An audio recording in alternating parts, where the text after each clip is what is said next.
Welcome to Infinity Capital, everyone. This is Raj. Today we are going to discuss AU Small Finance Bank. So AU Bank started as an NBFC, then it transitioned into a small finance bank in 2017. This institution has been in existence since 1996, right? So they have around 729 branches spread across 15 states, but most of their branches are in Rajasthan, Gujarat, Maharashtra and Madhya Pradesh. So this bank offers MSME loans, SME financing, construction finance basically to builders, loans to NBFCs, business banking, gold loans. Business banking is basically, your business loans, gold loans, home loans, right? Agri SME loans, personal loans, consumer durables. So this is the type of loans that they give.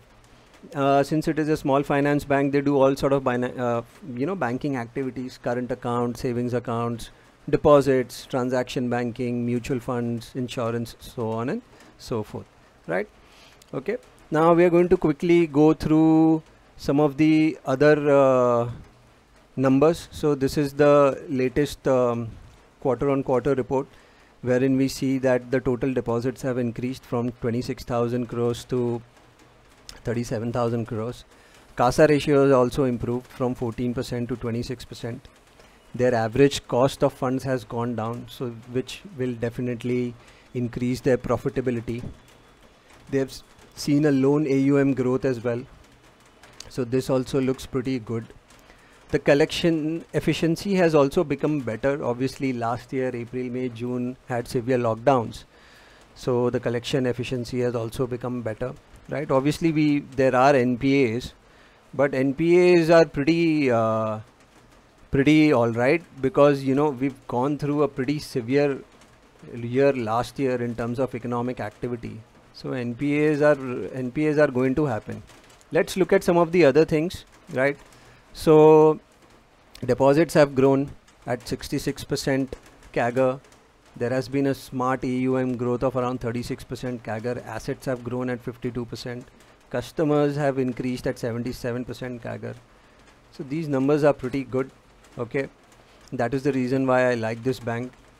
The CASA ratio again improved from 14% to 23% as compared to last year. Deposits growth has been pretty robust. All right. So disbursements have been flat. It's pretty normal, because the bank has to be more careful in times like this, so they can't just keep giving out loans in distressed economic conditions. So this should pick up in a couple of quarters, if not now. Once the economic activity starts, the economic engine starts running, we should see pick up in banking disbursements as well. AUM has seen a growth of 22%. Deposits have grown, which is a good sign. A lot of banks are sitting with a lot of cash, guys, so this cash eventually has to be deployed. So the SLR percentage is at all-time high, multi-decadal high, bank SLR. So banks have to deploy that money, and you've got to understand one thing, guys: without expenditure the economy can't run. So people go out, they spend money, that's how the economy runs. Once everything opens up, people will start spending money, liquidity will come into the economy, it will automatically fuel the economic engine, right?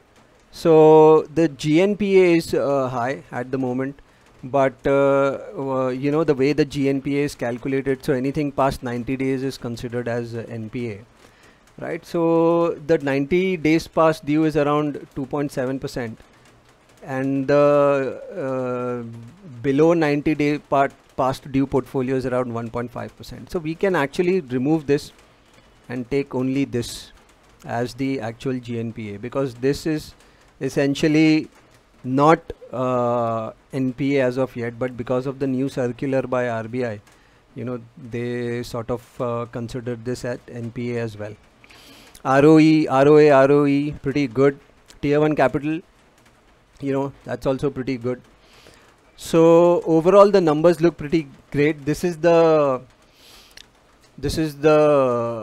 geography across which the banks has their branches and ATMs spread out. So if you see, the largest number of branches are in Maharashtra, Gujarat, Madhya Pradesh and Rajasthan, but they are slowly expanding. So it's going to take some time. It's a capex heavy, OPEX and capex heavy business, guys. You have to lease out properties, start a branch. So it's not going to be that easy, but overall the trajectory looks good in terms of the way the bank has been performing and the way the promoters promoters and the management has been basically managing the bank, right? So asset and liability sides break up, this showing the state-wise concentration.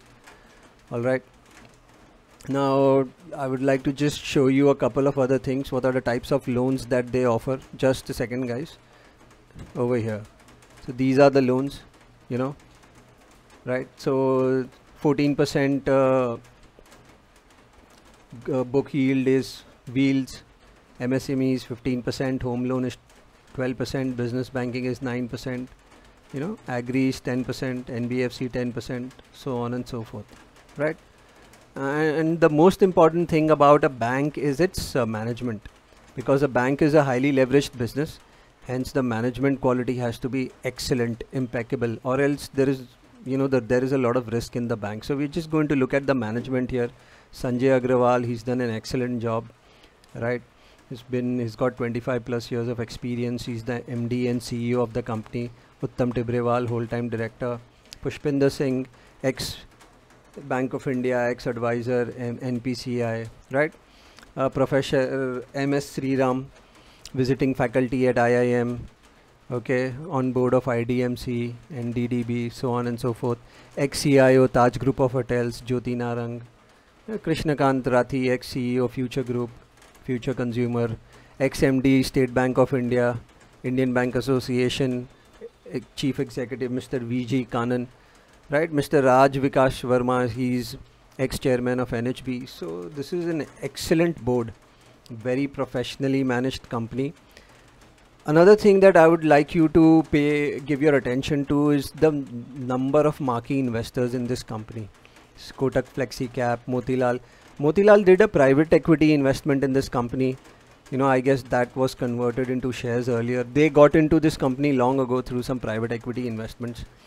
Look at the number of marquee investors in this bank, right? HDFC Life, SBI Life, Nomura, right?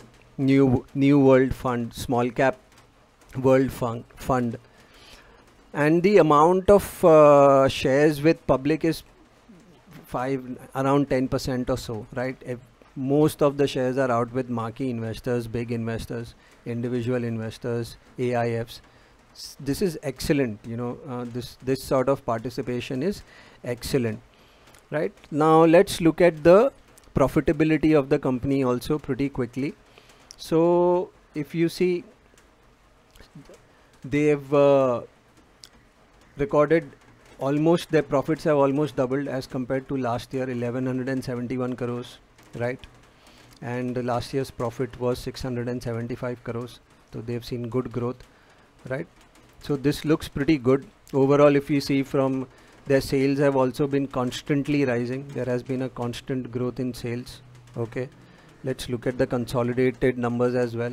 If you see the consolidated numbers, revenue has been growing at a steady pace. Net profit has been growing at a steady pace. So overall the numbers are pretty good. Let's do a PE evaluation. So from a PE front, guys, this looks a little expensive from the PE front. Median PE is 56. Stock is trading at a PE of 97, right? PE front, the stock looks a little expensive, but my guess is that this stock is not going to come at a PE of 56 pretty soon, right? So we can't evaluate banks alone on PE, so we have to look at other things also, how the bank is growing, how they are managing their assets and liability. Let's do the technical analysis on this stock.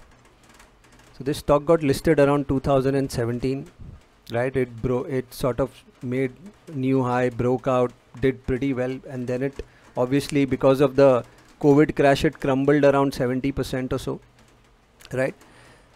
Post which it made a smart comeback, It went up by 260% from its all-time low, COVID crash low, and now it is basically consolidating within this range. Okay, so what is the trade analysis here? Let's just look at the moving averages as well. 200-day moving average, the blue line, trending upwards. 50-day average trending upwards. Overall, you know, the trend is up. Okay, and on a daily chart, what I would like to do is I would like to start accumulating the stock between this price range. So between 1000 and 1200, this is the range in which I would be accumulating the stock. So the timeline would be at least 2 quarters as the economy opens up slowly. You know, things start normalizing. We are approximately 9% vaccinated completely, right? So as days goes by, vaccinations will also happen. So that will make it a more safer environment for people to go back to their workplaces. You know, so economy opens up, people start spending money, economy starts normalizing, right? So we're going to keep it for at least 2 quarters. It's a very high quality company, right? And the growth trajectory for this bank looks excellent. So this was the analysis, guys. Quick disclaimer, this is not a buy sell recommendation. This is an educational video. Thanks a lot for watching.